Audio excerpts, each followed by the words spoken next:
Вас когда-нибудь обижали настолько сильно, что вы поклялись, что никогда не простите этого человека. Может быть, вас оскорбили настолько ужасным и отвратительным образом, что сама мысль о прощении кажется неприятной и вовсе чуждой. Надо ли простить обидчика, чтобы самому перестать страдать? Или вы не можете допустить, чтобы ему все сошло с рук? Для начала важно понять, что такое прощение. Простить – это не означает признать, что действия, направленные против вас, были приемлемыми и допустимыми. Простить – это не то же самое, что помириться.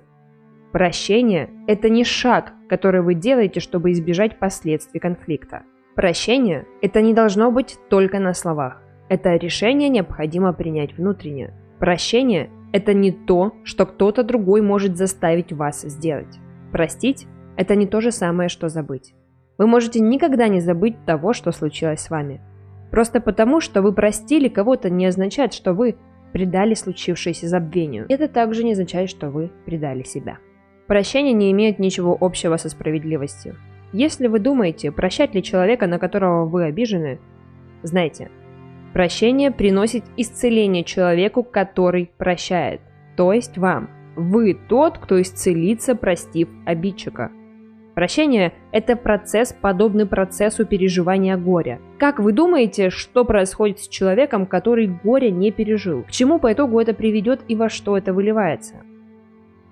Прощая, вы отказываетесь от своего права требовать от другого человека плату за боль, которую он причинил вам. Это как простить кому-то долг и больше не ждать, что вам его вернут, понимаете?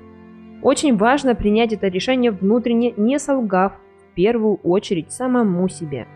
Что мешает нам прощать?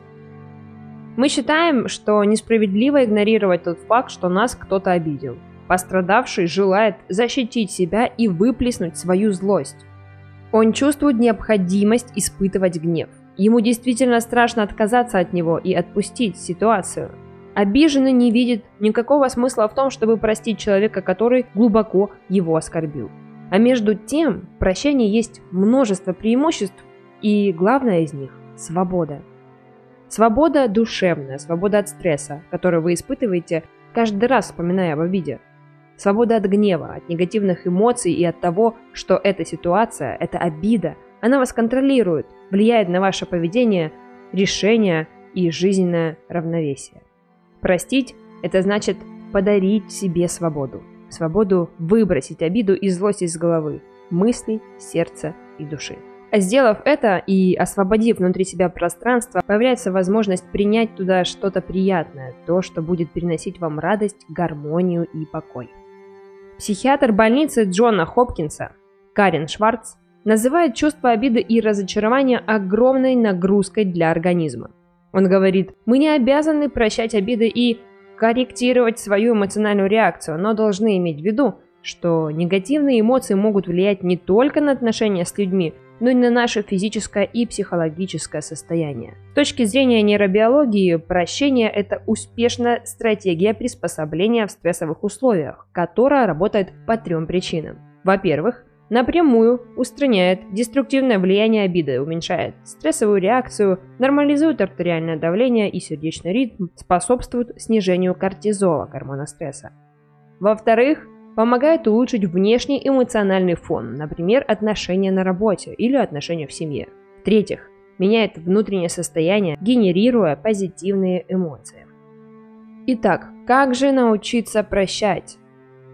Проанализируйте ущерб, причиненный вам. Не рационализируйте и не минимизируйте его влияние на вашу жизнь. Составьте подробный список всего, чем обидчик обидел вас и какие раны он вам нанес. Посмотрите правде в глаза. Опишите эмоции, которые сопровождали обиду и их влияние на вашу жизнь, к чему это привело, какие появились последствия, какие возникли трудности на фоне вашей обиды, как это повлияло на вас и на ваш характер. Будьте готовы открыто признать свой гнев, ненависть, унижение, стыд и все прочие чувства, которые вы успели пережить. Запишите ваши эмоции, поговорите о них, выкрикивайте их или проговаривайте, если вам это поможет. Ищите любые способы освободиться от этих негативных чувств. Откажитесь от стремления навсегда возложить ответственность за обидчика. Одно дело преследовать преступника или привлечь нарушителя к ответу за последствия своих поступков, что является справедливым. Но ожидать, чтобы обидчик нес перед вами ответственность вечно, это отказаться от собственной жизни. И все время жить в ожидании действий со стороны другого. А это значит ничего не предпринимать в собственной жизни и упустить массу возможностей. Отпустите, разожмите ладони и дайте вашему обидчику уйти.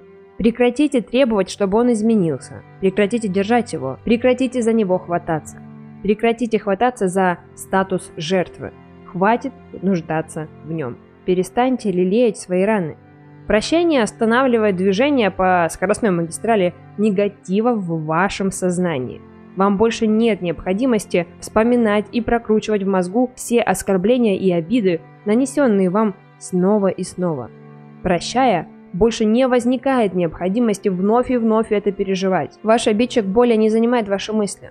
Вам больше не нужно предполагать худшее или пытаться проникнуть в его замыслы, потому что вы позволили ему уйти. Отпуская обиду и обидчика, вы даете себе возможность жить свободно.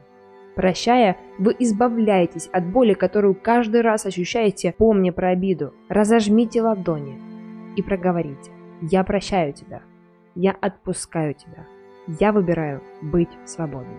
Простив обидчика, вы задействуете эффективный психологический механизм, который способен кардинально улучшить и обогатить вашу жизнь, отношения и самовосприятие. Возможно, это не единственная правильная реакция на боль и несправедливость в какой-то части, но единственный гарантированный способ пройти через разочарование и конфликты с наименьшим ущербом. Только представьте, чего вы себя лишаете, пока тянете на себе этот груз обиды. Разве он того стоит?